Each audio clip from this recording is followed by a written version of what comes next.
اللہ صلی اللہ علیہ وسلم نے فرمایا کہ جو شخص حدث کرے اس کی نماز قبول نہیں ہوتی جب تک کہ وہ دوبارہ وضو نہ کر لے۔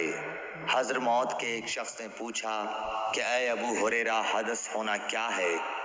آپ نے فرمایا پخانے کے مقام سے نکلنے والی آواز والی یا بے آواز والی ہوا۔ صحیح بخاری حدیث نمبر 135۔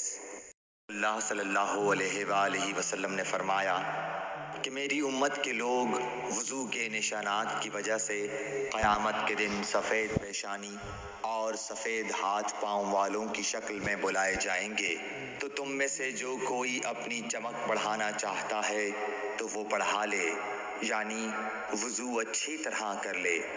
صحیح بخاری حدیث نمبر 136۔ صلی اللہ علیہ وسلم سے شکایت کی گئی کہ ایک شخص ہے جسے یہ خیال ہوتا ہے کہ نماز میں کوئی چیز یعنی ہوا نکلتی معلوم ہوئی ہے۔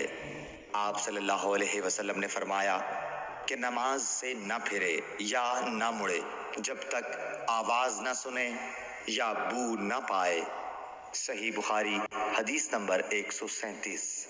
کریم صلی اللہ علیہ وسلم سوئے یہاں تک کہ آپ خراٹے لینے لگے، پھر آپ نے نماز پڑھی، اور کبھی راوی نے یوں کہا کہ آپ صلی اللہ علیہ وسلم لیٹ گئے پھر خراٹے لینے لگے، پھر آپ صلی اللہ علیہ وسلم کھڑے ہوئے، اس کے بعد نماز پڑھی۔ پھر سفیان نے ہم سے دوسری مرتبہ، ابن عباس رضی اللہ تعالیٰ عنہ کہتے تھے کہ ایک مرتبہ میں نے اپنی خالہ ام المومنین حضرت میمونہ کے گھر رات گزاری تو میں نے دیکھا کہ رسول اللہ صلی اللہ علیہ وسلم رات کو اٹھے۔ جب تھوڑی رات باقی رہ گئی تو آپ صلی اللہ علیہ وسلم نے اٹھ کر ایک لٹکے ہوئے مشکیزے سے ہلکا سا وضو کیا۔ عمرو اس کا ہلکا پن اور معمولی ہونا بیان کرتے تھے، اور آپ کھڑے ہو کر نماز پڑھنے لگے تو میں نے بھی اسی طرح وضو کیا جس طرح آپ صلی اللہ علیہ وسلم نے کیا تھا، پھر آ کر آپ کے بائیں طرف کھڑا ہو گیا۔ اور کبھی سفیان نے ان یسارہ کے بجائے ان شمالہ کا لفظ کہا، مطلب دونوں کا ایک ہی ہے۔ پھر آپ صلی اللہ علیہ وسلم نے مجھے پھیر لیا اور اپنی داہنی جانب کر لیا، پھر نماز پڑھی جس قدر اللہ کو منظور تھا، پھر آپ لیٹ گئے اور سو گئے حتیٰ کہ خراٹوں کی آواز آنے لگی۔ پھر آپ کی خدمت میں مؤذن حاضر ہوا اور اس نے آپ کو نماز کی اطلاع دی۔ آپ صلی اللہ علیہ وسلم اس کے ساتھ نماز کے لیے تشریف لے گئے، پھر آپ نے نماز پڑھی اور وضو نہیں کیا۔ سفیان کہتے ہیں کہ ہم نے عمرو سے کہا کچھ لوگ کہتے ہیں کہ رسول اللہ صلی اللہ علیہ وسلم کی آنکھیں سوتی تھیں، دل نہیں سوتا تھا۔ عمرو نے کہا میں نے عبید بن عمیر سے سنا، وہ کہتے تھے کہ انبیاء علیہ السلام کے خواب بھی وہی ہوتے ہیں۔ پھر قرآن کی یہ آیت پڑھی، میں خواب میں دیکھتا ہوں کہ میں تجھے ذبح کر رہا ہوں۔ صحیح بخاری حدیث نمبر 138۔ اللہ صلی اللہ علیہ وسلم میدان عرفات سے واپس ہوئے۔ جب گھاٹی میں پہنچے تو آپ اتر گئے۔ آپ نے پہلے پیشاب کیا، پھر وضو کیا اور خوب اچھی طرح نہیں کیا۔ تب میں نے کہا یا رسول اللہ، نماز کا وقت آ گیا۔ آپ صلی اللہ علیہ وسلم نے فرمایا نماز آگے ہے، یعنی مزدلفہ چل کر پڑھیں گے۔ جب مزدلفہ میں پہنچے تو آپ نے خوب اچھی طرح وضو کیا، پھر جماعت کھڑی کی گئی۔ آپ صلی اللہ علیہ وسلم نے مغرب کی نماز پڑھی، پھر ہر شخص نے اپنے اونٹ کو اپنی جگہ بٹھایا، پھر عشاء کی جماعت کھڑی کی گئی اور آپ نے نماز پڑھی، اور ان دونوں نمازوں کے درمیان کوئی نماز نہیں پڑھی۔ صحیح بخاری حدیث نمبر 139۔ عباس رضی اللہ تعالیٰ عنہ نے وضو کیا تو اپنا چہرہ دھویا، اس طرح کہ پہلے پانی کے ایک چلو سے کلی کی اور ناک میں پانی دیا، پھر پانی کا ایک اور چلو لیا، پھر اس کو اس طرح کیا، یعنی دوسرے ہاتھ کو ملایا، پھر اس سے اپنا چہرہ دھویا، پھر پانی کا دوسرا چلو لیا اور اس سے اپنا داہنا ہاتھ دھویا، پھر پانی کا ایک اور چلو لے کر اس سے اپنا بایاں ہاتھ دھویا، اس کے بعد اپنے سر کا مسح کیا، پھر پانی کا چلو لے کر داہنے پاؤں پر ڈالا اور اسے دھویا، پھر دوسرے چلو سے اپنا پاؤں دھویا یعنی بایاں پاؤں، اس کے بعد کہا کہ میں نے رسول اللہ صلی اللہ علیہ وسلم کو اسی طرح وضو کرتے ہوئے دیکھا ہے۔ صحیح بخاری حدیث نمبر 140۔ صلی اللہ علیہ وآلہ وسلم نے فرمایا، جب تم میں سے کوئی اپنی بیوی سے جمع کرے تو کہے اللہ کے نام کے ساتھ شروع کرتا ہوں، اے اللہ ہمیں شیطان سے بچا اور شیطان کو اس چیز سے دور رکھ جو تو اس جمع کے نتیجے میں ہمیں عطا فرمائے۔ یہ دعا پڑھنے کے بعد جمع کرنے سے میاں بیوی کو جو اولاد ملے گی اسے شیطان نقصان نہیں پہنچا سکتا۔ صحیح بخاری حدیث نمبر 141۔ کریم صلی اللہ علیہ وسلم جب قضاء حاجت کے لیے بیت الخلاء میں داخل ہوتے تو یہ دعا پڑھتے، اے اللہ میں ناپاک جنوں اور ناپاک جنیوں سے تیری پناہ مانگتا ہوں۔ صحیح بخاری حدیث نمبر 142۔ عباس رضی اللہ عنہ سے روایت کرتے ہیں، ابن عباس رضی اللہ تعالیٰ عنہ سے روایت ہے کہ نبی کریم صلی اللہ علیہ وسلم پخانے میں تشریف لے گئے۔ میں نے پخانے کے قریب آپ کے لیے وضو کا پانی رکھ دیا۔ باہر نکل کر آپ نے پوچھا یہ کس نے رکھا؟ جب آپ کو بتلایا گیا تو آپ نے میرے لیے دعا کی اور فرمایا، اے اللہ اس کو دین کی سمجھ عطا فرمائیو۔ صحیح بخاری حدیث نمبر 143۔ اللہ صلی اللہ علیہ وسلم نے فرمایا کہ جب تم میں سے کوئی پخانے میں جائے تو قبلے کی طرف منہ کرے نہ اس کی طرف پشت کرے، بلکہ مشرق کی طرف منہ کر لو یا مغرب کی طرف۔ صحیح بخاری حدیث نمبر 144۔ کہتے تھے کہ جب قضاء حاجت کے لیے بیٹھو تو نہ قبلے کی طرف منہ کرو نہ بیت المقدس کی طرف۔ یہ سن کر عبداللہ بن عمر رضی اللہ تعالیٰ عنہ نے فرمایا کہ ایک دن میں اپنے گھر کی چھت پر چڑھا تو میں نے حضرت صلی اللہ علیہ وسلم کو دیکھا کہ آپ بیت المقدس کی طرف منہ کر کے 2 اینٹوں پر قضاء حاجت کے لیے بیٹھے ہیں۔ پھر عبداللہ بن عمر رضی اللہ عنہ نے واسع سے کہا کہ شاید تم ان لوگوں میں سے ہو جو اپنے چوتڑوں کے بل نماز پڑھتے ہیں۔ تب میں نے کہا اللہ کی قسم میں نہیں جانتا کہ آپ کا مطلب کیا ہے۔ امام مالک رحمۃ اللہ نے کہا کہ عبداللہ بن عمر رضی اللہ تعالیٰ عنہ نے اس سے وہ شخص مراد لیا جو نماز میں زمین سے اونچا نہ رہے، سجدے میں زمین سے چمٹ جائے۔ صحیح بخاری حدیث نمبر 145۔ علیہ وسلم کی بیویاں رات میں مناصے کی طرف قضاء حاجت کے لیے جاتی اور مناصے ایک کھلا میدان ہے، تو حضرت عمر رسول اللہ صلی اللہ علیہ وسلم سے کہا کرتے تھے کہ اپنی بیویوں کو پردہ کرائیے، مگر رسول اللہ صلی اللہ علیہ وسلم نے اس پر عمل نہیں کیا۔ ایک روز رات کو عشاء کے وقت حضرت سودا بنت زمع رسول اللہ صلی اللہ علیہ وسلم کی اہلیہ جو دراز قد عورت تھیں باہر گئیں۔ حضرت عمر رضی اللہ عنہ نے انہیں آواز دی اور کہا ہم نے تمہیں پہچان لیا، اور ان کی خواہش یہ تھی کہ پردے کا حکم نازل ہو جائے، چنانچہ اس کے بعد اللہ نے پردے کا حکم نازل فرما دیا۔ صحیح بخاری حدیث نمبر 146۔ علیہ وسلم نے اپنی بیویوں سے فرمایا کہ تمہیں قضاء حاجت کے لیے باہر نکلنے کی اجازت ہے۔ صحیح بخاری حدیث نمبر 147۔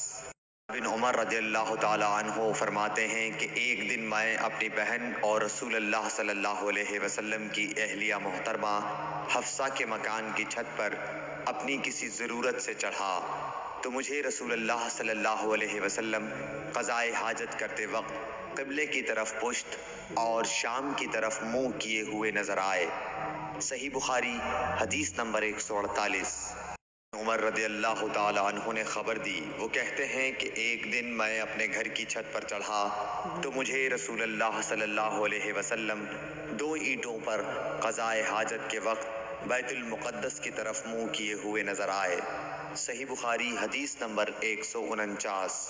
مالک رضی اللہ تعالیٰ عنہ کہتے تھے کہ جب رسول اللہ صلی اللہ علیہ وسلم رفع حاجت کے لیے نکلتے تو میں اور ایک لڑکا اپنے ساتھ پانی کا برتن لے آتے تھے، مطلب یہ کہ اس پانی سے رسول اللہ صلی اللہ علیہ وسلم طہارت کیا کرتے تھے۔